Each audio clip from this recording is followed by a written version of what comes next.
Bem-vindos a mais um episódio do Don't Panic, It's Organic. E eu sou o Felipe Bazon e hoje a gente vai falar sobre tutoriais de SEO com um profissional que vem se destacando bastante aqui no mercado nacional, já tem alguns anos, ele vai se apresentar daqui a pouco, vocês já estão vendo ele aqui, desse lado aqui.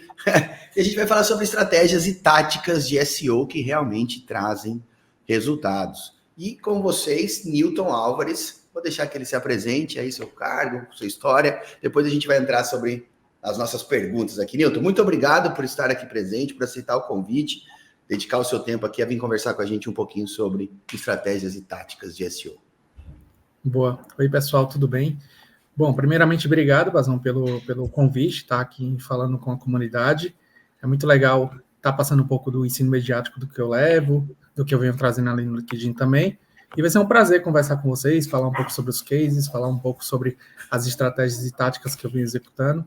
E eu acho que o intuito dessa gravação, dessa aula ao vivo, né, é a gente trazer insights e, quem sabe, até tirar dúvidas e falar um pouco mais a fundo sobre elas.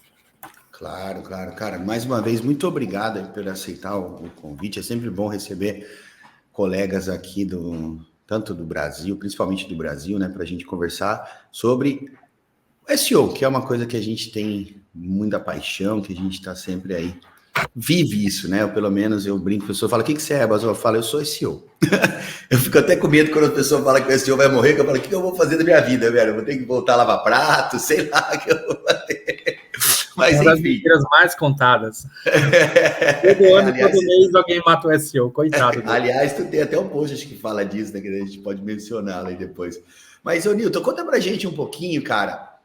Eu vou começar um pouquinho diferente essa nossa conversa aqui. Geralmente eu faço uma pergunta, mas eu vou fazer ela de uma maneira diferente. Como é que o SEO entrou na sua vida, cara? Conta pra gente um pouquinho. Bom, eu tive contato com o SEO em 2013, faz um tempinho já. E aí eu comecei a empreender na época que eu comecei a fazer uma graduação em administração. Eu vi aqui no mercado onde eu estava, só um adendo, eu sou natural de Natal, Rio Grande do Norte, longe que só de São Paulo. Estou há 8 anos aqui em São Paulo, mas voltando para a historinha. Comecei a empreender, montei uma agência, e nessa agência eu comecei a colocar em prática alguns conhecimentos que eu fui adquirindo através de cursos. E aí eu lembro que eu comecei a atender clientes super pequenos e muito nichados em SEO, e não só SEO, mas eu atendia SRO, mídia paga, e com os anos, fui elaborando novas estratégias e novos formatos na prateleira de serviços dessa agência. Essa agência, felizmente ou infelizmente, ela foi comprada, e aí foi quando eu vim para São Paulo, e aí eu tive o convite para começar em um grande projeto, que era o Kabum. Então, quando eu comecei no Kabum, foi o meu primeiro grande site, milhares de páginas. Eu tinha acabado de fazer um curso na Gama Academy, onde eu aprendi a ser growth hacking.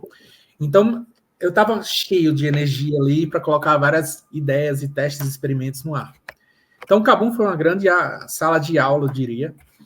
E aí eu comecei a aprender bastante, assim, como lidar com um grande site, com um site com muitas páginas, e comecei a liderar a parte técnica em on-page, off-page do Kabum.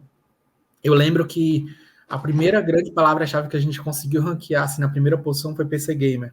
Foi uma felicidade, assim. Eu cheguei no escritório e falei, PC Gamer na primeira posição. E era uma palavra super relevante para o segmento onde o Kabum estava situado.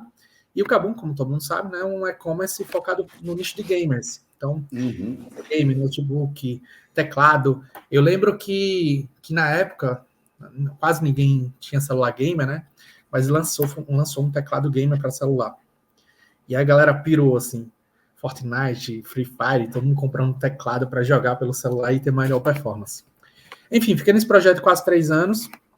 Depois disso, fui para o projeto internacional, que foi a Motorola, e eu fiquei responsável por o SEO do Brasil, nível Latam também, todos os países da América Latina, Europa, Ásia e Estados Unidos. Então, foi o meu primeiro projeto internacional, em grande escala, onde eu tinha que lidar com vários times, e também falar e gerenciar esses times, fazer a gestão desses times, não só em português, mas em espanhol. Então, foi um baita aprendizado. Inclusive, fiz intercâmbio, fui para o Chile, fiquei lá na operação do Chile. Foi, assim, muito legal a viagem e me fez aprender bastante. Daí, depois da Motorola, eu vim para o Grupo Casas Bahia, onde eu estou hoje, sou coordenador de SEO, e lido com 3 grandes sites, né, que é o site da Casas Bahia, Ponto e Extra, e também o Bank. Então, estou quase 3 anos também na operação. Eu acho que meu primeiro projeto ali, que foi pequeno, assim, muito pequenininho, me fez aprender, me fez fazer com pouco, muito. Então, acho que isso fez me crescer como profissional e como pessoa. Também tive a oportunidade de ser professor. Depois que eu me formei na Gama Academy, eu virei professor da Gama Academy, eu comecei a dar aula de CRO e SEO. E aí eu lembro que foi algo muito legal, muito gratificante para mim, passar esse conhecimento que eu tinha adquirido. Então, foi quando nasceu esse valor do ensino mediático na minha vida. Desde então, não parei. Então, fui professor de SEO no Gama Academy, na Crena Brasil. Agora sou professor do GLA, sou embaixador da PM3, que é uma escola de tecnologia muito conhecida aqui em São Paulo. E outras oportunidades vão surgindo. E aí, essa parte de educação sempre mexeu comigo e sempre gostei de contribuir de alguma forma com a comunidade.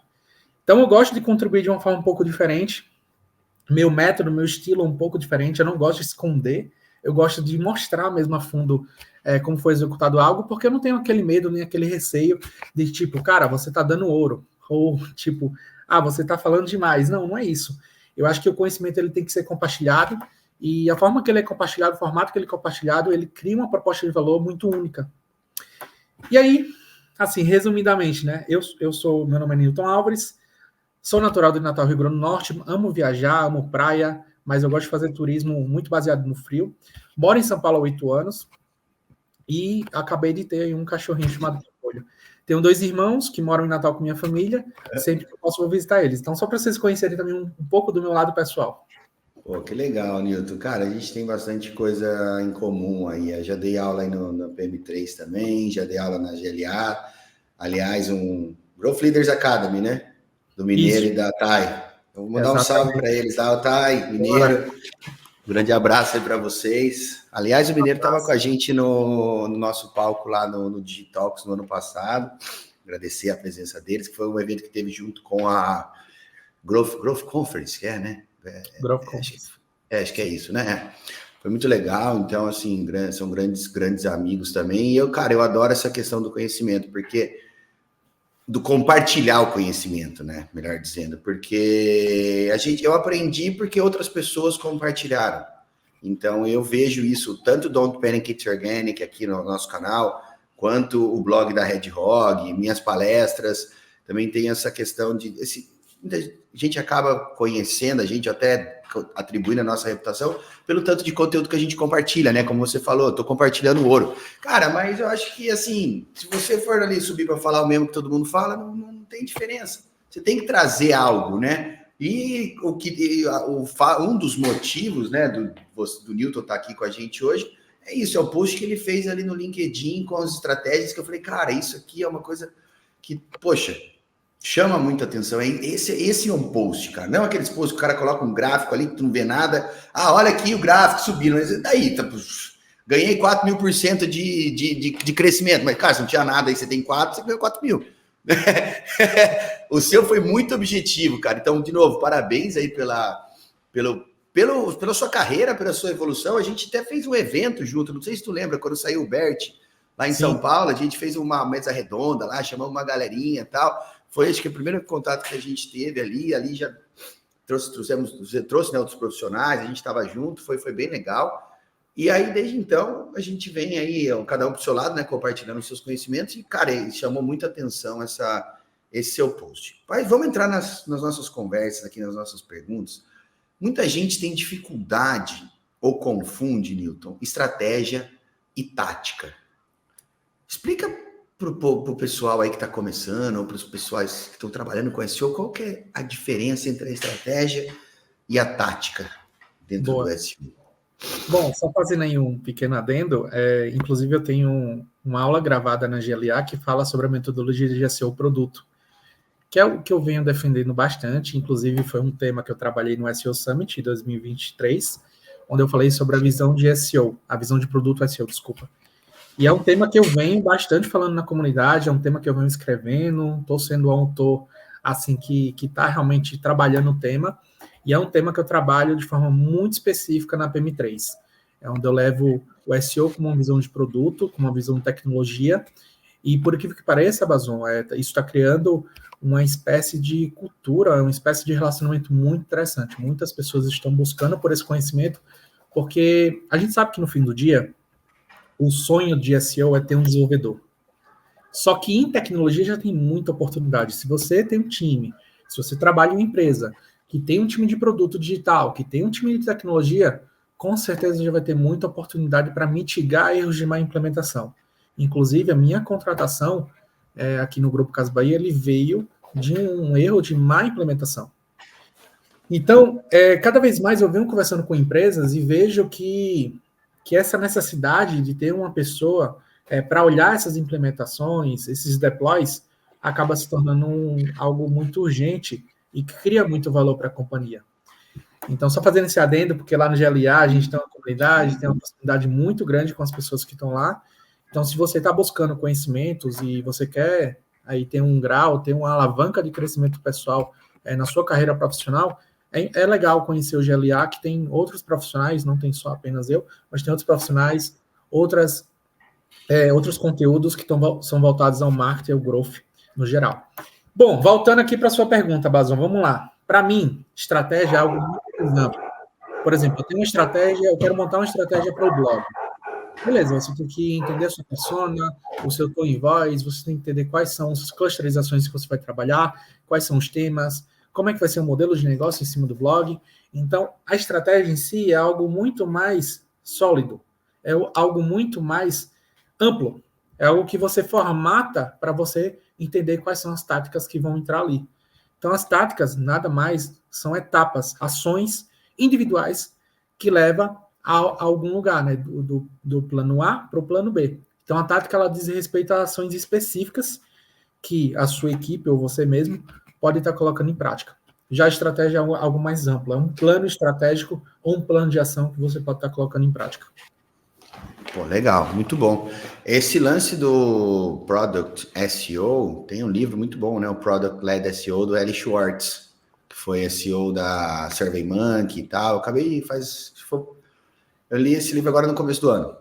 E é bem legal, ele dá uma estrutura bacana, até porque hoje a gente vê muita empresa, né? Você pega aí essas novas startups, né, com o conceito de produto, né, então tem a área de produto e aí o SEO acaba ficando ali no meio entre o marketing e o produto, e acho que entender o SEO do ponto de vista do produto, ou aplicar o SEO do ponto de vista do produto, é uma coisa que pode trazer um diferencial para muitos profissionais, né, porque é a forma como você consegue se encaixar, e acho que não só para profissionais, né, até para agências entenderem quando elas estão atendendo empresas que têm o produto, que tem esse conceito, para vocês poderem se comunicar melhor e trazer os resultados que a gente espera, né?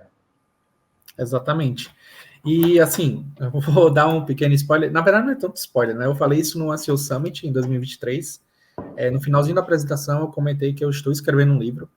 E isso é muito gratificante. Eu estou realmente escrevendo um livro. Vou lançar esse ano sobre essa metodologia de visão de produto SEO. E eu acredito, não tenho certeza, tá? Mas eu acredito que vai ser o primeiro livro de SEO falando sobre o tema. E algo que eu venho falando bastante. Então, se você está curioso para entender um pouco mais, lá na PM3 tem alguns posts falando sobre a visão de produto SEO, que vale uma leitura, é uma leitura muito rica, e conecta essa necessidade de marketing com a tecnologia, né? Com o produto. Então, a metodologia é um pouco mais diferente, é bem legal de ler, eu garanto a você que você vai gostar de ler sobre o assunto, e é uma área que conecta diretamente com empresas que estão cada vez mais se tornando digitalizadas, empresas que nascem nesse formato, tá?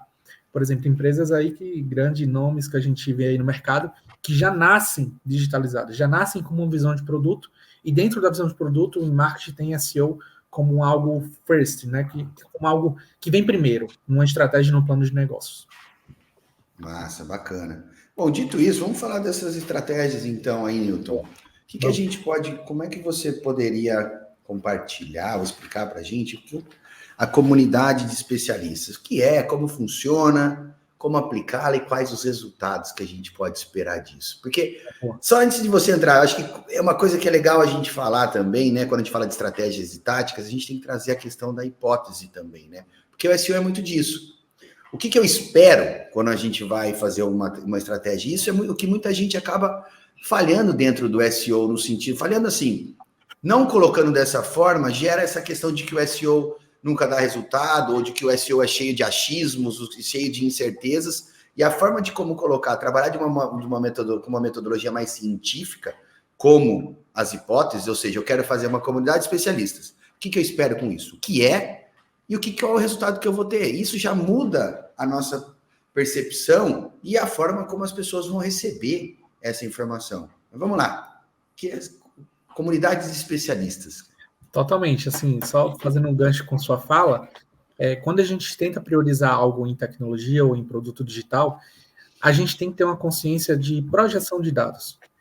A projeção de dados ela vai dar alguns cenários para a gente, e se esses cenários eles forem aptos, forem interessantes ali para a gente ter se são uma alavanca que vai trazer bons indicadores para o negócio, a gente faz uma experimentação, que é o que você está comentando. Então, depois da projeção, se ela for validada, a gente faz uma experimentação como se fosse um MVP, e a gente testa.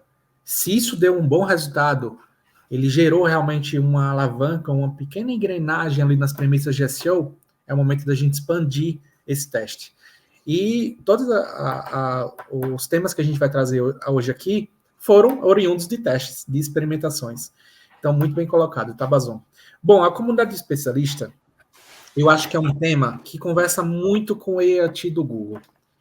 O Google ele vem pregando aí o EAT de diferentes formas. Muitas pessoas têm formas de entender o conceito. Eu também tenho a minha forma de entender o conceito, mas eu entendo que o conteúdo ele tem que ser útil. Isso é um ponto final, acho que todo mundo concorda com isso. O conteúdo ele tem que ser relevante e útil para a busca do usuário.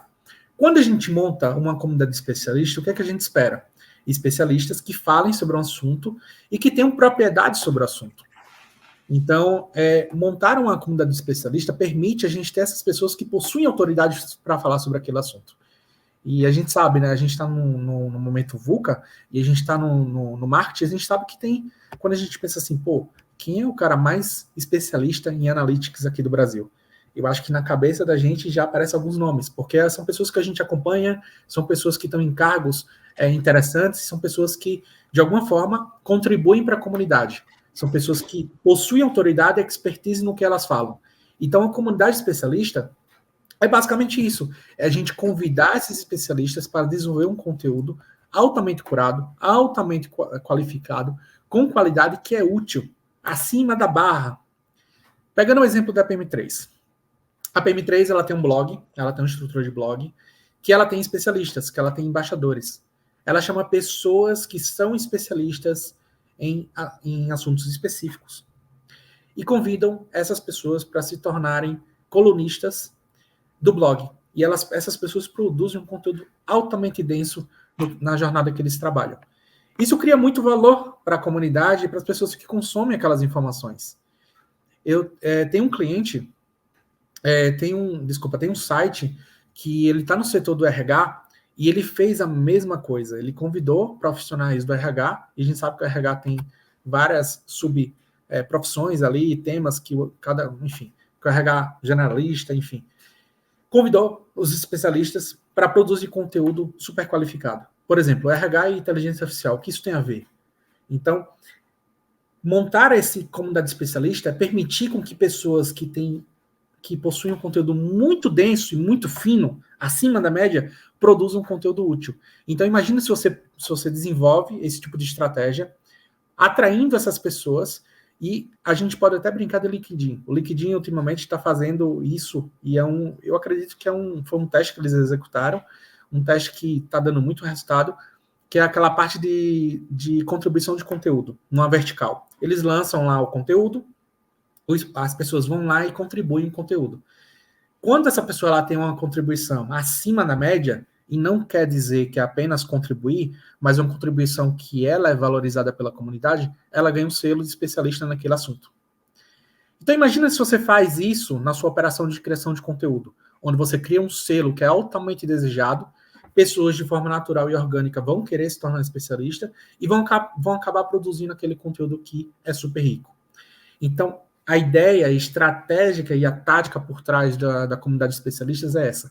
É ter pessoas de alto renome E aí vocês podem estar executando isso em qualquer segmento, em qualquer modelo de negócios. E aí é algo super legal, porque imagina se você tem 60 especialistas. Cada especialista produz um conteúdo por mês. Estamos falando de 60 conteúdos, totalmente densos, totalmente focados em tendências, ou em temas ali que possam ser, enfim, temas muito mais amplos. Então são 60 pessoas que estão produzindo conteúdo de alta qualidade. E às vezes, Bazon, assim, não querendo desmerecer, tá?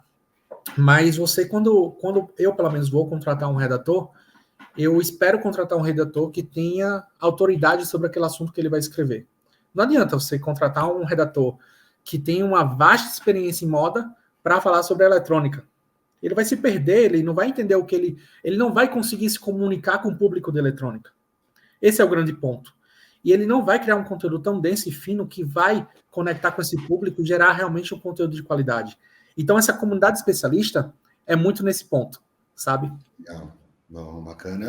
Cara, isso é uma coisa muito bacana, porque toca num ponto que vem ganhando muita popularidade, até quando você começou a dar essa explicação, né, que é o IAT, aonde acho que o começo e o fim da sua frase se conectam, da sua resposta aqui, conectam muito bem, porque tem a ver com o IAT, e se para você escrever com autoridade, você precisa ter domínio daquele tópico.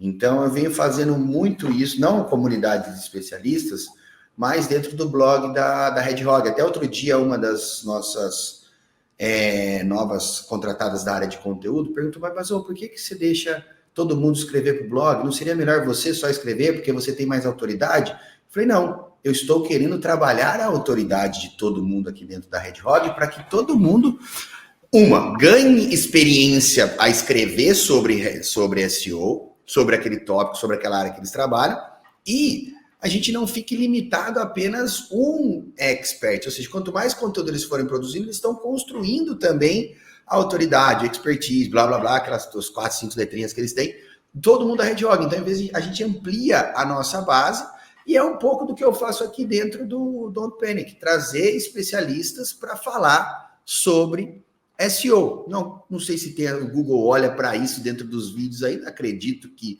se não faz, ou fará, então isso pode nos ajudar também. Mas muito legal esse seu conceito. E, Newton, só para a gente fechar essa frente de comunidade de especialistas, isso é uma coisa que a gente pode aplicar em que tipo de site, cara? O que você recomenda aí para o pessoal que está falando, um e-commerce, um site B2B, ou um site de uma escola como essas aí que você dá aula? Onde você acha que isso se encaixa melhor, cara? Ou serve para todo mundo? Eu não vejo fronteiras.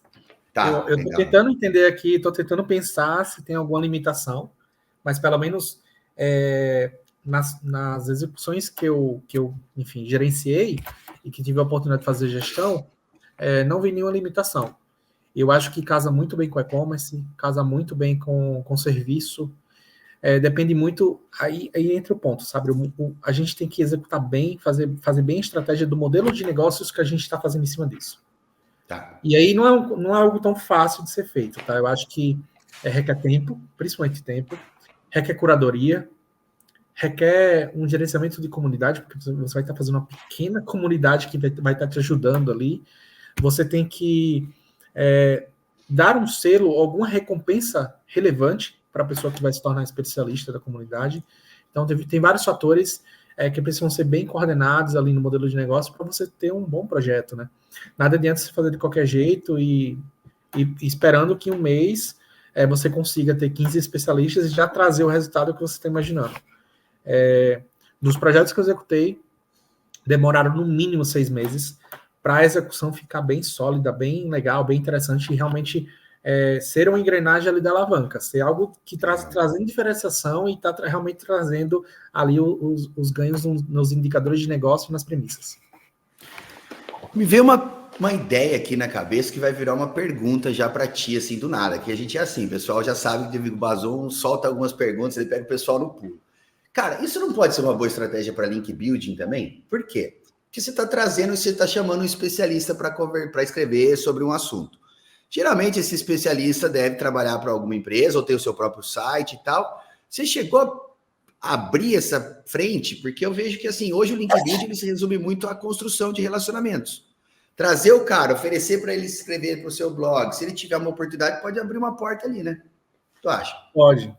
Eu nunca tentei fazer esse escopo, mas eu acho que pode sim. Vendo assim pela PM3, tá? A gente tem um grupo de embaixadores no WhatsApp, enfim, que a gente fica em constante comunicação. E sempre quando o embaixador publica um post rico ali no blog da PM3, a gente faz questão de ler, de compartilhar, dar nossos feedbacks. E eu acho que de forma natural, de forma muito orgânica, um embaixador ou outro vai publicar no LinkedIn, vai direcionar para um amigo, para alguma pessoa interessante. Eu acho que pode sim se tornar uma estratégia de link build. Não formatei isso, não fiz o teste, mas eu acho que pode se tornar. Bacana, legal. Bom, vamos testar aí, galera. Acho que a ideia do SEO é isso, né? Quando a gente compartilha alguma coisa, Nilton, é para que as pessoas coloquem em prática, né? Então, quem estiver vendo aí as estratégias do Nilton, pegar essa conexão que a gente fez aqui, coloque em prática, compartilha no LinkedIn. Quem sabe você não pode estar aqui junto aqui com a gente, trocando uma ideia, explicando aí, ó, a evolução da estratégia de especialistas, de comunidade de especialistas. Mas vamos lá, cara. Seguindo aí, teve uma que me chamou muita atenção, cara. Eu acho que foi a minha favorita do que você publicou lá, que é a estratégia de mundos. Cara, essa assim, eu falei, meu, isso aqui é muito genial, cara. Explica pra gente o que é, como e quais os resultados esperados. Isso é bizarro, mas isso nasceu de outro canal de aquisição que está uma febre no mercado, que se chama Retail Media. Não sei se vocês já ouviram falar sobre essa sigla, mas eu acho que é legal vocês pesquisarem. Basicamente é o seguinte, vamos supor que existe uma empresa muito grande no mercado, que ela tem um público muito grande, ela tem uma audiência muito grande. Ela entra todos os dias, essa audiência entra todos os dias lá no site, e digamos que seja um marketplace. Vamos colocar que é um marketplace de hotel. Então, você tem uma audiência muito grande visitando lá o seu marketplace, visitando lá os produtos de hotéis, etc., fazendo pesquisa. Você tem uma audiência. E daí isso começou lá nos Estados Unidos. Como rentabilizar essa audiência? Será que eu consigo tornar isso uma alavanca financeira? Então, foi isso que se tornou o Retail Media. Basicamente, é você vender espaços publicitários da sua audiência. Então, grandes marcas aqui do Brasil começaram a executar esse tipo de estratégia e deu muito certo. Acaba virando ali um dinheiro que a empresa consegue gerar um caixa, né? E aí as grandes empresas estão chamando isso de ads interno. Então, por exemplo, eu vendo bicicleta, vou nesse marketplace e compro ali o espaço publicitário e minhas bicicletas vão aparecer em primeiras posições para a audiência que está pesquisando por esse produto. Então, o Retail Media ele nasceu para ser um novo canal de aquisição. A estratégia de mundos, ela basicamente é um conceito de Retail Media. O que é esse conceito? Basicamente, é a gente criar um mundo sobre um tema e a gente vender esse espaço publicitário para uma marca. Então, vou pegar o exemplo da bicicleta que eu estou comentando. Eu não sei nem se existe ainda essa marca, mas Caloi, acho que existe. A Caloi, a bicicleta Caloi, existe. É porque eu tive uma bicicleta quando eu era criança, era Caloi e fica na memória. Bom, vamos supor que eu tenho um marketplace de bicicleta e eu quero montar estratégia de mundos para bicicleta. Eu basicamente vou criar lá um mundo chamado bicicleta e vou convidar a Caloi. Caloi, você pode ser aqui a marca que vai produzir conteúdo qualificado para essa estratégia de mundo e você vai ser a que tem mais autoridade em relação a isso. A Caloi, opa, vou produzir conteúdo então. Então a Caloi começa a produzir conteúdo sobre bicicleta da Caloi, sobre as melhores bicicletas, enfim, melhores pedais e etc. O mundo em relação à bicicleta. E aí a gente começa a construir uma estratégia de mundo. Imagina que agora é um e-commerce que trabalha com vários segmentos, várias categorias de produto. Você consegue selecionar marcas que vão ser donas daqueles mundos. Por exemplo, airfry, geladeira, celular, notebook, sandália, calcinha, enfim, uma infinidade de produtos, e cada marca vai ficar responsável por aquele mundo e produzir conteúdo. O que é legal nessa estratégia? Você cria uma linha de receita para a companhia, para a empresa, você começa a vender aquele espaço publicitário e você acaba tendo uma mensalização daquele espaço publicitário, ou seja, você cria um indicador de negócio super legal, que é muito baseado em Retail Media. Em contrapartida, você cria uma operação também de criação de conteúdo útil sobre aquele mundo. Então, imagina a Caloi produzindo 5 conteúdos por mês, ou 30, 20 conteúdos por mês. Já vai ser 20 conteúdos que vão atender as necessidades de busca ali dos consumidores que estão na clusterização de bicicleta, e por consequência natural você vai atrair mais visita. Então você tem duas linhas de racional. Você tem a linha de racional de retail media, que é o espaço publicitário dentro ali da estratégia de mundo, e você tem a racional que traz a visita qualificada e a venda. Então, o conceito de estratégia de mundo seria esse: a gente formatar um mundo, né, que fique responsável pelas marcas e que essas marcas comecem a produzir conteúdo qualificado, e aí você começa a rentabilizar o canal de SEO.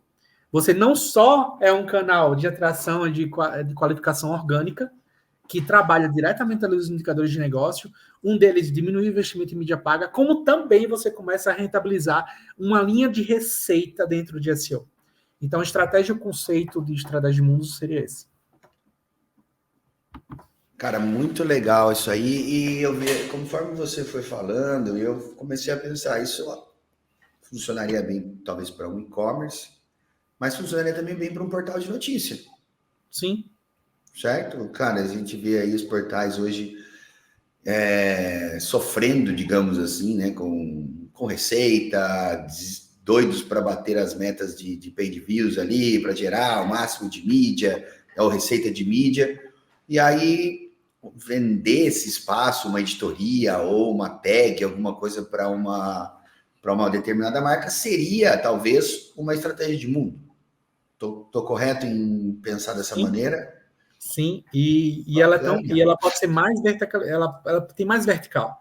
Imagina assim, imagina que você, vou dar um exemplo aqui, vamos pensar juntos, ao vivo, estou pensando ao vivo. Imagina que você tem um marketplace de profissionais de saúde. E aí tem um saúde de odontologia. O cara é muito bom, tem autoridade, ele quer aumentar a sua visibilidade dentro desse marketplace, quem pesquisar qualquer tipo de dentista. Ele pode criar um mundo para esse profissional, começar a investir conteúdo sobre diferentes pontos ali da odontologia e ele se tornar dono daquele mundo, né? Então, quando, por exemplo, alguém pesquisar, né? Vamos supor assim, alguém pesquisar, deixa eu ver se tem algum tema interessante. Vou botar melhores clínicas, vamos imaginar que seja outra palavra-chave. Eu tenho esse conteúdo feito por esse cara, indexou lá no resultado de busca, está em primeira posição. Pô, esse cara vai ganhar um brand absurdo e você também vai ter uma página super qualificada para esse termo de busca. Então, a estratégia mundo, ela permite você escalar conteúdo de qualidade e, ao mesmo tempo, rentabilizar e criar uma linha financeira. E aí você colocou muito bem.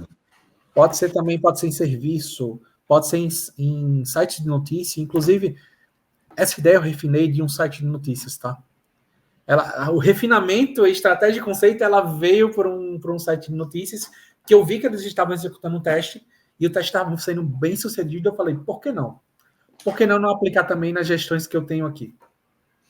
Legal. Eu falei disso porque há um tempo atrás eu fiz um trabalho dentro da Editora Abril, lá por 2016, eu tenho aí quase 8 anos, e à época eles estava dentro do roadmap não sei se o termo vender ou vender uma tag, alguma coisa, é mais ou menos isso. Aí eu falei, mas é muito parecido com o que eles estavam pensando lá. E não era uma estratégia de SEO propriamente dita, mas era uma estratégia onde eles, por exemplo, uma tag, só um exemplo, sei lá, sobre enchente. Vai colocar uma seguradora ali. Essa tag sobre desastres naturais é sobre a seguradora aqui, enfim.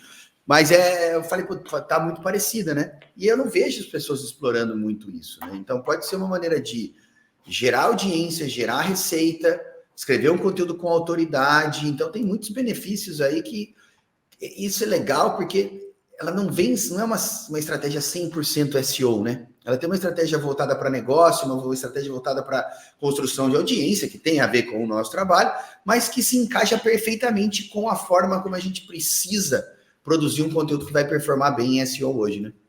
Sim, total. Legal. E esse é o grande pulo do gato, né? É você tentar conectar, por exemplo, eu acho que isso tem muito similar com a estratégia de comunidade também, comunidade especialista. Porque, de certa maneira, você vai estar convidando especialistas, só que são marcas, que vão estar pagando por aquilo. A grande diferença é que é uma estratégia 100% orgânica, ou seja, não tem financeiro envolvido. A segunda tem financeiro envolvido. Legal, muito bom. Cara, essa próxima aqui que eu queria perguntar para ti, ela não é uma coisa assim tão... O pessoal vai escutar, mas essa aí eu já fiz de mão, já escutei, todo mundo fala dela e tal. Glossário de termos. Mas a forma como tu colocou ali, vocês fizeram algo diferente, você trouxe uma correlação com o seu negócio. Não é simplesmente escrever um glossário de termos para SEO falando sobre SEO, link, hiperlink, lá. Você trouxe um twist a mais ali, né? Para correlacionar, para trazer valor para o site que você estava trabalhando, né? Isso, assim, voltando ao EAT, eu acho que tem várias interpretações. Uma das interpretações que eu tenho foi quando nem existia o segundo E, ainda era o primeiro E. Eu li toda a documentação do Google e a interpretação que eu tive, eu até fiz um conteúdo para a Serrush na época, falando sobre isso. A interpretação que eu tive do A de autoridade foi quando eu percebi o seguinte: o Google falava, olha, para você ter autoridade, você tem que ter densidade. Então, foi essa a interpretação que eu tive. Então, o que seria denso? É um site, uma pessoa, uma instituição que fala sobre algo e é especialista específico em algo e fala de forma muito densa. O termos de glossário, ele trabalha muito isso, essa parte de densidade. Eu estava prestando consultoria para uma empresa do ramo de hospitalar. E tinha vários termos condizentes à estratégia e termos assim muito específicos que, cara, o que é isso? Daí a estratégia que a gente fez foi desenvolver um conteúdo denso falando sobre todas as nomenclaturas. Cara, pode ser algo básico, pode ser algo simples, mas o montante de clusterização que a gente criou, o montante de linkagem interna que a gente criou, a densidade que a gente criou no EAT possibilitou não só a gente crescer de forma absurda no tráfego orgânico, como também melhorar em palavras-chave que eram topo de funil e super difíceis de ranquear. Então, a estratégia de glossário é basicamente você entender quais são os termos, nomenclaturas específicas que podem atender ali a necessidade de busca do usuário. Às vezes ele está lendo um post e esse post ele tem ali a nomenclatura que ele não vai entender o que é nomenclatura. E às vezes ele sai do seu site, da sua página, para pesquisar essa nomenclatura. E aí, a gente sabe como é a internet, né? O tempo e a atenção, ela muda totalmente e ela esquece do seu site. Então, isso olhando também para e-commerce, tá? Hoje, as pessoas têm muita dificuldade em comprar um produto. E, gente, mas grande parte consegue comprar e consegue entender, mas tem grande parcela que não entende. Por exemplo, as novas gerações não vai saber, sinceramente, tem uma grande parcela que não entende o que é um HD. Ou não entende, por exemplo, o que é um LCD, uma tela de TV. Então, ela está olhando ali o produto, ela vê aquela nomenclatura, ela fala, poxa, mas qual a diferença de um QLED e um OLED? Então, você trabalhar esses termos, essas nomenclaturas, você não só ajuda o usuário em sua jornada, como também você cria um conteúdo muito denso e você trabalha toda a linkagem interna do site. Então, o glossário de termos ele é uma estratégia que eu particularmente uso bastante. Qualquer projeto que eu entro para fazer essa parte de glossário, porque no fim do dia a gente está ajudando o usuário na sua tomada de decisão e também entregando conteúdo útil e gerando toda uma densidade de conteúdo interna dentro do site. Cara, muito bacana. Eu acho que para e-commerce é uma coisa muito boa, né? Principalmente para e-commerces aonde de tecnologia, não sei se tem um específico, mas tu deu um exemplo muito bom, né? Qual que é a diferença do OLED para o QLED, para o LCD, enfim, a pessoa fica muito na dúvida, né, cara? Então, isso ajuda e, cara, quando tu fala ali que ajuda na jornada, eu vejo que, assim, reforça ainda mais a efetividade da estratégia, sabe? Porque, ao meu ver, é a forma como a gente tem que pensar SEO, sabe? Quanto menos a gente pensar em agradar o Google e fazer algo que faz sentido para a nossa marca, para o nosso negócio, que vai ajudar a gente a gerar mais negócio, e gerar mais negócio é ajudar o nosso usuário, eu vejo que assim é cada vez mais perfeita esse tipo de estratégia, né? Porque ajuda o cara a tomar as suas decisões, não sai do site, tu falou também ali, né? Não sai do site, cara, isso aí também é uma coisa que muita gente fica preocupada, mas tem gente que fala, mas o cara vai sair da página, depois ele vai desistir de comprar, mas ele não saiu do site, cara, você vai manter ele ali, ele vai continuar, ele vai mandar, se tiver o seu breadcrumb funcionando certinho, ou ele vai voltar pelo botão do navegador mesmo, até porque ele vai estar consumindo aquele conteúdo dentro do seu site. Muito bom, cara, muito bom. Indo para uma que essa próxima estratégia, eu gostei bastante dela, cara. E aí, Bazon, deixa eu só fazer um...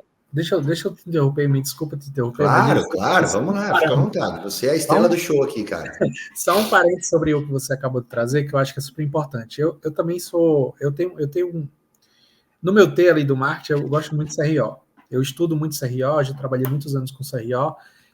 Não vou dizer que eu sou especialista, mas eu sou muito entendido sobre o tema, tá? E tem um tema dentro do CRO que é o tempo do usuário, né? O tempo do usuário ele é muito escasso. E existem as ações, todas as ações, elas vão diminuindo a vontade de navegação de um usuário. Então, quando a gente coloca, por exemplo, um ícone de fácil acesso, ali um termo muito, muito fácil para ele entender o significado dele, a gente não só vai estar ajudando a ele ficar mais tempo no nosso site, como também a gente vai diminuir o atrito que ele vai ter em relação à sua navegação. Então, isso é muito importante, porque você acaba entregando uma experiência a mais para o consumidor ali na jornada dele.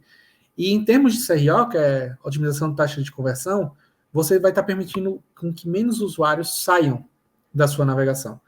Quando eu trabalhava na Motorola, eu vou trazer esse pequeno case muito rápido, tá, Bazão? Quando eu trabalhava na Motorola, tinha uma sigla lá que era super complexa de entender.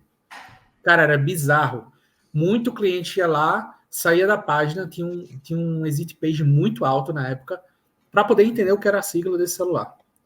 E o que a gente fez? A gente pensou assim, poxa, como é que a gente pode agregar isso na experiência em SEO, em CRO, em UX, para que esse usuário ele tenha uma menos fricção, ele não saia e ele consiga entender o que é o produto. Daí a gente fez algo muito simples. A gente pegou, quando lá tinha o link, né? Desculpa, o termo. Quando o usuário colocava o mouse por cima, aparecia o alt texto, só que era um pouco mais formulado ali no UX, e explicava de forma muito resumida o que era. E tinha um Leia Mais. Muita gente clicava nesse Leia Mais e entendeu o assunto, depois convertia muito mais as pessoas que não liam. Foi bizarro, foi um teste muito simples, muito feijão com arroz, mas que aumentou a taxa de conversão de forma muito absurda das páginas de produto. Então, eu acho que esses assuntos eles podem muito se conectar com a experiência no geral, não só em SEO, mas olhando também para o UX e CRO. Desculpa por interromper. Cara, que isso, cara. Você até me deixou um gancho aqui para uma fala que eu uso muito, que o básico é avançado. Uma coisa básica que gera resultados avançados, uma coisa básica que traz coisas que acaba sendo avançado, né? Por quê? Porque você acaba não só endereçando SEO, UX, CRO, cara, isso aí é assim, perfeito, cara. Fica à vontade, a ideia é trazer case complementar ao que a gente está conversando aqui, cara. Boa. Pulando aí para essa nossa próxima conversa, então, aqui, para essa nossa estratégia, uma que, assim, por que eu gostei, me chamou a atenção, na verdade, né? A gente tem um case, a minha primeira vez que eu consegui e fui aceito para dar uma palestra no Brighton SEO foi com um case de Web Stories. E tu fala aí de Web Stories automatizados. Como é que é isso aí, cara? Cara, acho que é um teste bem válido, assim, se vocês entenderem um pouco do conceito, colocar em prática. Mas é basicamente automatizar o processo de criação do Web Stories. A gente sabe que a criação em si do Web Stories, seja qual for a plataforma que você está usando, ela é um processo bem demorado. Convenhamos. Tem que colocar ali o ícone, colocar o texto, fazer as marcações, fazer as imagens. Enfim, isso demora muito. Isso requer muito tempo ali de uma pessoa dedicada para fazer aquele Web Stories. O Web Stories em si, ele dá um bom resultado se você fizer um bom Web Stories. E um ponto super, super importante, assim, eu acho que é um teste que eu acabei executando. Outros profissionais da comunidade também executaram em outras vertentes. E deu muito certo, que foi automatizar esse processo de criação do Web Stories. Basicamente, como é que é a ideia? Você pega um artigo, um post, um conteúdo, uma página que você já tem criada. Aí tem alguns plugins hoje no mercado que tem o Fast Web Stories e tem o Web Stories Generator, que eles basicamente visitam a página, entendem todo o conceito, todo o conteúdo e montam o Web Story de forma automática. É bizarro, simples e fácil. Então, ele paga páginas que já estão criadas, já estão ali ranqueando no resultado de busca. Ele vai entender quais são os principais pontos ali e monta o Web Stories. Só que você precisa montar um padrão de template. Daí você monta o padrão de template com 9 páginas, 10 páginas, com fundo XAB, com tal experiência, UX, né? Você monta todo o template e ele vai pegando os títulos e subtítulos, pequenos textos, pega as imagens também e vai montando de forma automática. Daí, o que isso traz para a operação? Mais agilidade. Você só entra para fazer uma pequena curadoria e daí você já faz o post. Então, é muito mais fácil. Só que eu acho que os meus testes bem-sucedidos, eles partiram por 2 pontos bem importantes. Primeiro ponto, o post ou a palavra-chave que a gente está ranqueando ali tem que estar pelo menos no top 3. Eu só fiz teste assim, outros testes que eu fiz em outras palavras, em outras posições, não deram um bom resultado. Estando no top 3, aí o script roda, pega o conceito da página ali do que está sendo gerado, cria a linkagem interna para o post, né, para ser um conteúdo mais denso, e o Web Stories ele é criado de forma automática.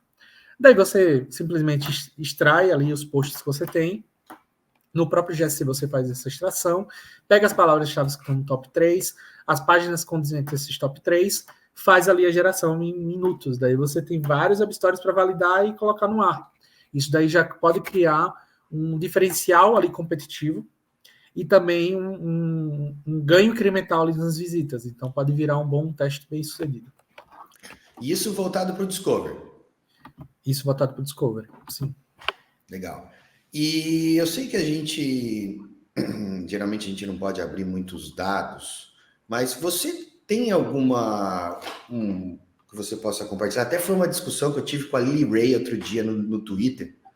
Não pode falar muito Twitter ultimamente no Brasil, capaz que a gente caia aqui, né, velho? Então vamos só. Faz tempo já, não, né? Tô brincando. Não tá vivo, ao vivo ainda, então acho que ele não tá escutando o que a gente tá falando do Twitter, né? Brincadeiras à parte, porque assim, a gente observou que além de gerar tráfego, a gente conseguiu gerar um direcionamento de tráfego para o blog, esse que direcionou para o produto, e uma taxa de conversão até interessante proveniente desse público. Até foi essa discussão que eu tive com a Lily Ray no Twitter. Ela falou assim, tráfego de Discover, Web Stories não é a solução para Discover, tudo bem, não usamos só Discover, só Web Stories, mas é uma que dá bastante resultado, mas o tráfego não converte. E aí eu fui lá e falei, não, você está errado, não é que você está errado, eu posso te mostrar que não é assim. Qual que é a sua experiência com isso, Newton? É assim, porque tem muita gente que fala, é um tráfego que aparece, desaparece e acaba não gerando muita coisa. Beleza, se é pensado do ponto de vista de awareness, é bom. Mas vocês notaram alguma coisa em termos desse tráfego de Discover, de Web Stories, via Discover? Deu para medir alguma coisa de conversão? A gente viu isso, porque a assertividade foi muito boa.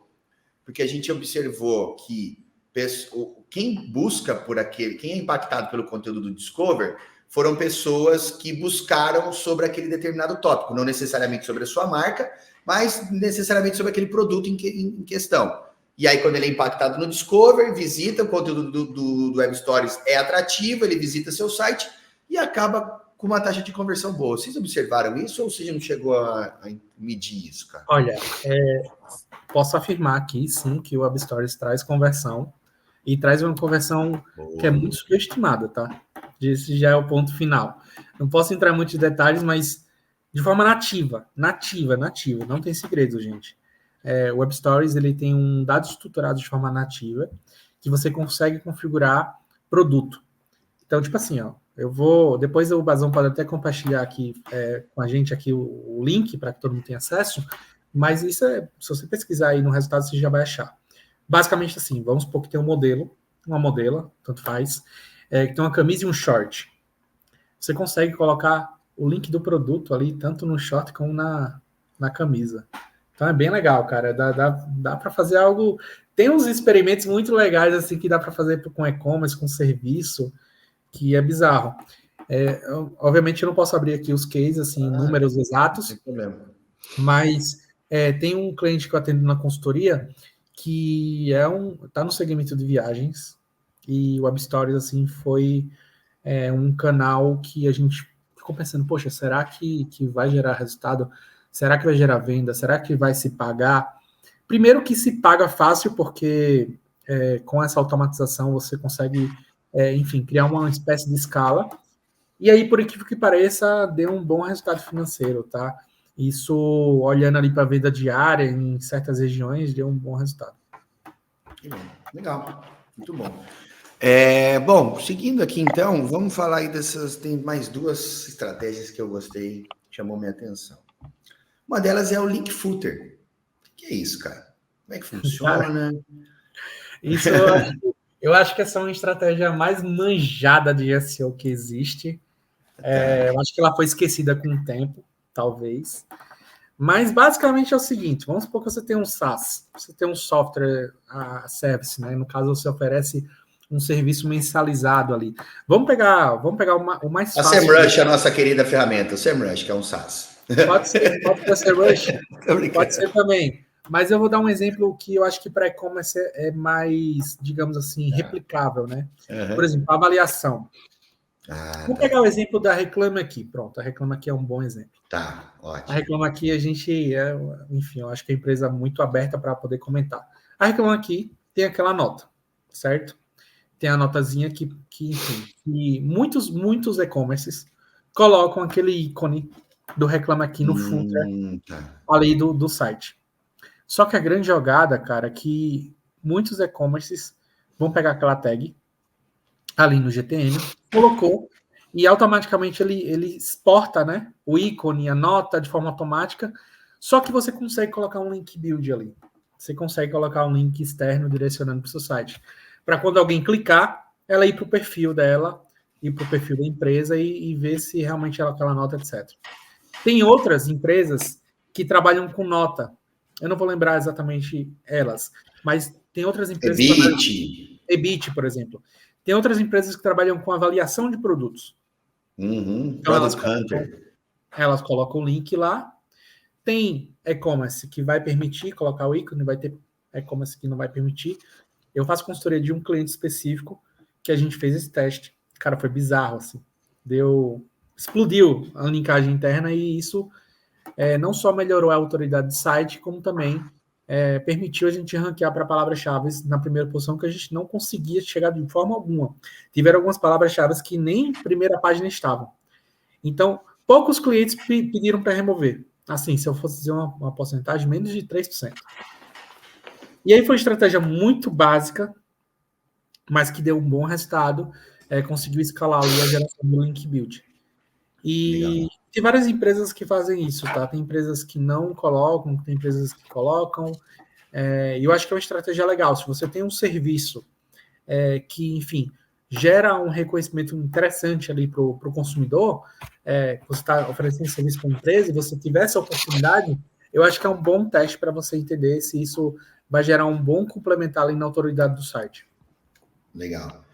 Cara, isso aí é até uma coisa que eu queria conversar contigo, era isso, porque esse link footer que tu falou é uma estratégia até um pouco antiga de link building, chamada Bad Link Building. A Moz fazia muito isso, colocar o selinho de somos parceiros da Moz e tal. Há um tempo o Google colocou isso como sendo uma técnica meio, tá dentro das diretrizes lá e tal, mas pelo que eu tô vendo aí, não é uma coisa da forma como vocês fizeram, acabou dando os seus resultados, mas teria que ter um pouquinho de parcimônia, você diria, mais cuidado? Ou tu acha que não, cara? O que tu recomenda? Porque é uma das técnicas que há muito tempo atrás, até quando saiu o Pinguim, 2012, por ali, o Google falou esse Bad Link Build, ou seja, você colocar o selo do seu site em outros sites, replicando no site-wide, por exemplo, pode ser passível de punição, tá? Como é que tu vê isso aí, cara? Então, aí tem 2 pontos, né? Eu acho que isso seria passível de penalização se os sites em si eles não tivessem relevância ou autoridade nenhuma. Tá. Então, nesse cliente específico de consultoria, a sorte era que eram grandes sites. Então, muito provavelmente tinha poucos sites pequenos assim que a gente decidiu não colocar. Obviamente a gente foi nos maiores e isso gerou foi um bom teste, né? A gente foi como um teste. Não gerou penalização até o momento, né? Espero que não seja gerado nenhum tipo de penalização, Mas eu acho que tem que ser com senso, tem que fazer com senso. Também não pode extrapolar, tipo assim, eu tenho um SaaS com 100 mil clientes. Cara, eu já iria um pouco para trás, assim, não faria esse tipo de estratégia. No nosso caso, foi algo muito controlado e a gente selecionou a dedo ali quais eram os link builds que a gente iria ganhar. Obviamente, a gente fez isso aos poucos, né? A gente chegou ali no máximo e a gente pretende não fazer mais e deixar ali até que a gente entenda que não vai ser irrelevante ou relevante. Eu acho que tem que partir do pressuposto de senso, né? Tem que ter senso para fazer isso, para não virar um dino da vida, né? Imagina, você ganha 100 mil link builds de um dia para a noite, o Google com certeza vai entender que isso é uma má prática e vai penalizar, com certeza. A gente foi fazendo aos poucos, tipo... E era um site que já recebia muito link assim, de forma orgânica, né? Então, não tinha tanto, assim, já recebia uma quantidade interessante de diária. Então, também mais outro ponto para não ser algo... O grande problema é você partir de 0 para 1.000. 1.000 para 10 mil, 10 mil para 100 mil. Aí isso com certeza vai gerar penalização. Legal. É bacana isso aí, porque acho que toda vez que a gente fala de link e tal, tem que tomar bastante cuidado, mas eu vi que essa estratégia que vocês fizeram aí, acho que o que tu falou é muito importante, né? Um controlado, né? Não sair fazendo que nem doido, mas ao mesmo tempo eu vejo também que da forma como você fizer, pode trazer bons resultados, mesmo sendo passível. Tudo que é passível, o Google vai ter uma interpretação. Então, por que não, por exemplo, um caso do Reclame Aqui? Poxa, o Reclame Aqui é um site super conhecido no Brasil, que está até nas nossas pesquisas, né, na State of Search Brasil, a gente vê que o Reclame Aqui é uma fonte de pesquisa dentro da jornada de compra do nosso consumidor, então é importante ter avaliação ali, o link é a nota 10, somos RA1000, somos 9 de 9 no LinkedIn, no Reclame Aqui, é um link ali. Eu acho que o que eu faria é não colocar site-wide, coloca no footer, mas se possível só no footer da home, por exemplo. O que acaba sendo uma coisa de dificuldade, em vez de colocar em todos os sites, coloca só na home, que daí o link vai ser melhor ainda, vai vir da página mais autoritária do site e vai estar em um lugar ali que é referência, né? Foi isso que a gente fez. E a gente também criou um conceito que é o seguinte, esses grandes sites, por exemplo, o Reclame Aqui, ou algum site de avaliação, eles funcionam mais como uma espécie de verificador, né? Então, quando o consumidor clica nesse link, ele quer verificar se aquela informação é verdadeira, se ele pode confiar. Então, acho que tem que partir pelo pressuposto disso, sabe? Porque é mais por uma verificação, é como você bem colocou, ele está indo atrás de uma confirmação em sua jornada que ele está vivendo ali. Então, esse case específico, ele é um cliente de avaliação, e os clientes normalmente querem entender se as avaliações são verdadeiras, são atuais. Mesmo estando ali nas páginas de produto, mesmo estando ali na home, os consumidores eles querem entender se aquela informação é verdadeira, ou se, por exemplo, a empresa em si está camuflando, só tem avaliação positiva. Pô, só tem avaliação positiva, peraí. Como assim a empresa tem avaliação positiva? Com certeza tem negativa. Então, quero ver também para entender a experiência de outros consumidores. Então, eu acho que o link do Futra, ele também funciona como algo que vai agregar a experiência do consumidor ali em sua jornada. Pô, bacana, muito bom. E é uma coisa que, tipo assim, não se aplica a todo site. O cara que tá escutando agora, link build, pô, vou fazer essa técnica. Não dá, tipo assim, eu fico pensando, eu vou fazer isso para Red Hog. Site otimizado pela Red Hog. Não, um badzinho, né? Todo mundo tem gente que desenvolve site e coloca no footer, né? Desenvolvido por... Tarará. Mas o badge, né? O íconezinho e tal, como você estava falando, é uma coisa que não é toda empresa, todo site, todo marca que vai conseguir fazer, né? Sim. Por exemplo, o Vtex. Vtex eu acho que é um ícone, geralmente os e-commerce que tem o ícone na Vtex, é uma forma de verificação. Porque, tipo, cara, assim, esses dias eu fui olhar um e-commerce e eu fiquei, pô, essa marca não é tão conhecida, mas tinha um ícone da Vtex. Eu fiquei, poxa, mas eles pagam Vtex. Então, aí quando eu cliquei no ícone da Vtex, foi direcionado ali para o perfil e vi que era uma empresa realmente que usava a tecnologia Vtex. Então, querendo ou não, você separa um pouco ali, né? Então, pô, a empresa tem consumo para pagar um Vtex, então ela é um pouco mais confiável do que uma empresa que não tem ícone nenhum e aí você não consegue ter um selo de verificação. Não estou desmerecendo outras plataformas, tá? Se as outras plataformas como Shopify ou e-commerce ou qualquer outra, colocar o ícone, eu acho que é uma boa forma de verificação e você entender, pô, esse site foi desenvolvido nessa plataforma, pelo menos tem alguma condizência ou alguma confiança nisso. Gosto de... isso eu acho muito bom. Eu não gosto muito de VTEX, não. É uma puta de uma empresa, mas para SEO eu gosto de outras plataformas, cara. Eu também, assim, quando eu trabalhava na Motorola era VTEX, né? E a gente, na época que eu peguei era Legacy, a gente estava migrando para IO. Aí todo mundo falando que aquilo é horroroso, a IO vai ser muito melhor. E realmente era muito melhor em relação à performance. Sim. Mas eu fico me perguntando, sabe? Poxa, tem tanto... Por que eles não investem um pouquinho em SEO, né? Para melhorar. Pois é, cara, tem tanta coisa. E eu não entendo. Aí não é falando só de VTEX, só para a gente abrir um parênteses aqui. Cara, as plataformas que vivem de e-commerce, que dependem que a loja venda mais e tem um SEO ruim, cara, eu não entendo isso, porque que ela não faz sentido, cara. Investe no SEO, poxa vida. Vocês desenvolvem integração com não sei o que lá, desenvolve automação disso, né? Cara, é tão simples deixar uma plataforma boa para SEO, simples do ponto de vista assim, de quando você desenvolve uma integração com sistemas de pagamento, com APIs, com não sei o que lá, poxa, é tão simples deixar o SEO redondinho no seu código, né, cara? Aí entra o SEO de produto, né? Porque a plataforma em si é um produto digital, né? Sim, sim. E aí entra sim, isso. Pô. Assim, não vou citar nomes, mas existe uma plataforma que está investindo muito, isso a nível mundial. Cara, que tá assim, tô gostando e tá ficando algo bom. Inclusive, eles começaram a fazer a estratégia de especialista de comunidade. Eles começaram a pegar alguns embaixadores, e tem um embaixador bem, assim, tem uma pessoa bem de referência no mercado, que é o Gus, e ele é embaixador dessa plataforma e ele leva o SEO para o produto, cara, genial, assim, perfeito. Eu acompanho os conteúdos deles e gosto bastante. Bacana, É o bacana. Gus Paloggi. O Gus Paloggi, ele é da Indeed, né? Ele é o SEO da Indeed, né? Aliás, faz um tempinho que eu falei com ele. Quem sabe ele não aparece aqui no nosso... Fica o convite aí, Gus. Você tá vendo esse nosso vídeo aí, me dá um toque no LinkedIn aí, quem sabe a gente bate um papo aqui.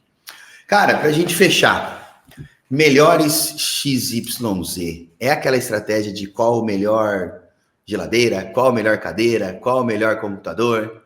Cara, sim, essa é uma estratégia assim que eu gosto muito, aplico ela, claro, dependendo do site. Fiz ela num grande site de cupons aqui do Brasil um tempo, deu muito certo. Mas deixa o autor aí do post falar sobre ela, acho cara. que eu sei qual é, hein? Eu acho que eu sei qual é. Inclusive, eu falei com eles faz 3 semanas. Bom, vamos lá. Falando sobre a estratégia de melhores. Eu acho que é muito o que você falou. Mas vamos dar um passo atrás, vamos entender um pouco da jornada do consumidor. Quando o consumidor... Existe uma parcela, isso eu fiz essa análise, né? Eu usei, inclusive, o Search para montar essa análise e, enfim, pode ser usado qualquer outra ferramenta, mas o Search em si já possibilita fazer esse relatório. Mas, basicamente, é o seguinte. Cara, quem pesquisa a palavra ampla, você tem que entender funil, né? Aí tem uma ferramenta lá no Search que é a ferramenta de funil. Você consegue entender das pessoas que buscaram X palavra, quantas foram para Y. Daí você consegue ter uma correlação ali de market share de busca. Daí o que eu entendi? Qual foi o insight que eu entendi? Muitas pessoas, quando estão na fase ali de informação, está na fase de informativa, está buscando marca, está buscando modelo, está buscando cor, essa pessoa ainda ela não sabe ao certo se vai ser essa tomada de decisão que ela vai seguir. E aí tem uma grande parcela, que é uma parcela muito rica, muito qualificada, que pesquisa melhores. Então ela vai muito nessa ideia que você trouxe. Melhores geladeiras de 2024. Ela vai ver lá os melhores modelos que são, enfim, mais recomendados por autoridades, por sites que possuem confiança, sobre aquele produto, né? Geralmente eles colocam um top 10, top 5, top 4 e falam sobre produtos, os diferenciais desse produto. E convenhamos, é uma boa busca. Eu também uso essa busca quando eu estou na tomada de decisão ali, quando eu quero comprar alguma coisa, eu acabo fazendo esse tipo de busca. Isso agrega muito para a minha tomada de decisão. E a estratégia é basicamente essa, a gente montar páginas que falem sobre os melhores produtos. Então, melhores geladeiras, melhores celulares, melhores notebooks, melhores ferros. E aí você consegue ter uma grande uma grande especificidade também em relação a produtos. E daí você consegue até descer alguns níveis. Então, melhores geladeiras Electrolux. Daí você consegue ir nichando cada vez a busca e criando ali um conteúdo denso dentro da clusterização. Então, foi um teste que a gente fez, deu certo, a gente fez em uma clusterização só, por aquilo que pareça. A gente não estava esperando que isso daria um bom resultado, mas deu um bom resultado e a gente foi ampliando para outras categorias. Isso é uma consultoria que eu atendo também. Então, a estratégia de melhores, ela não só agrega a jornada que o consumidor está vivendo, como também um conteúdo muito útil. Isso, ajuda o consumidor na tomada de decisão, né? Total. E uma coisa que eu gosto bastante é melhores geladeiras até R$1.000. Melhores geladeiras até R$2.000. Porque principalmente isso aqui para o brasileiro é muito bom, porque a gente entende que o brasileiro está sempre ali no seu budget, né? Poxa, eu tenho R$1.000 para comprar uma geladeira, será? Para melhores celulares até R$1.000 e por aí vai. Agregar também o valor, a gente viu que dá um bom resultado, não só a marca. Enfim, isso são complementos que a gente vai adicionando. Quando isso eu fiz pode essa conectar estratégia... com outros canais, tá? Desculpa, Bazon, isso pode conectar com outros canais. A partir do momento que você faz um post desse, por exemplo, e você já tem ali a densidade de conteúdo, você consegue, por exemplo, fazer um vídeo para o YouTube. E no YouTube dá muito certo. Esse tipo de busca tem muita busca assim, diária por esse tipo de formato, né, de busca. Porque geralmente a pessoa quer às vezes, por exemplo, olhando também para o TikTok, tá? Não são ferramentas de tomar decisão, são ferramentas informativas. Uhum. E a pessoa talvez ela queira ver no escopo de vídeo, daí você pode utilizar isso como uma curadoria para fazer o vídeo. Isso já pode fazer na produção do vídeo em si. E eu acho que é legal porque você pode criar uma vertical de conteúdos em cima disso. Tipo, fazer um conteúdo para o Instagram, para o Facebook, daí verticalizar esse vídeo para o YouTube, TikTok, e daí você vai criando ali de forma orgânica outros canais dentro de SEO, onde de alguma forma vai ajudar.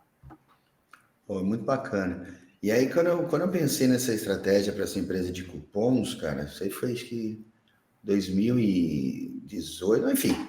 Eu pensei, cara, a pessoa que procura qual o melhor, ela está na dúvida. Se essa empresa ajudar ele a tomar a decisão, ou pelo menos elencar qual a gente entende que são os melhores, e em cima disso dar um cupom de desconto, cara, fidelizei o cara assim, absurdamente. Eu vou trazer o cara, vou conseguir fazer com que ele use o cupom, porque eu já ajudei ele a definir qual é o produto, ou ele a escolher, ou pelo menos orientá-lo a qual é o melhor produto.